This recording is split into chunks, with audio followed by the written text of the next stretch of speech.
In 1954, the Supreme Court ruled that separate but equal as a concept was unconstitutional. Well, I thought it was a privilege because it was a mixed school. It was a newer school, a better school. The integration was just getting started, and we had to try to resolve problems between the blacks and the whites. I'm a firm believer that sports does play a great part in breaking down not only racial barriers, but just breaking down barriers, period.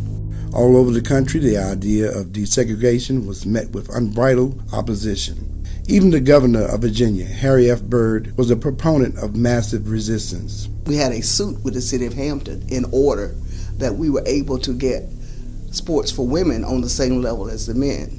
And I found that integration went along real nice in Hampton compared to Newport News, Norfolk, and other places. When I came to Bethel, I didn't, because I'd been exposed to this integration.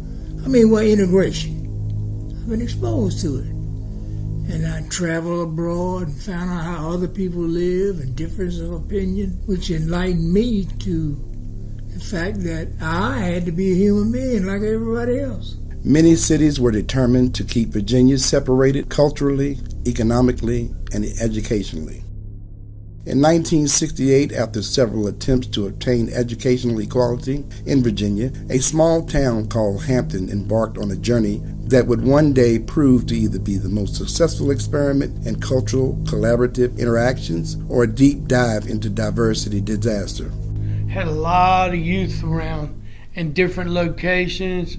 Playing together as a team and not letting your differences get in the way. People are people. Doesn't matter what color your hair is or your eyes or your skin. So I learned a lot about relationships with other people. He liked what he saw. Brought me to your brother, Butch Hopper. They put things together. I end up playing for the Raiders out of Aberdeen. And that was the year that we went to the Golden South Classic after the conclusion of the season to attempt to set 3 state or 3 national records. We accomplished one, lost one, and won the other events that we entered in. The fathers of the city of Hampton decided to fund and build the first fully integrated high school in the city's history. In 1968, Bethel High School was built.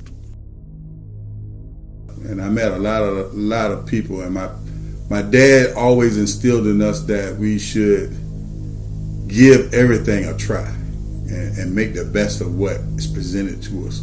So with that thought in mind, he made me promise that I wouldn't go there and try to fight everybody, that I would go and be patient enough to see if I could develop these friendships, and basically that's exactly what happened.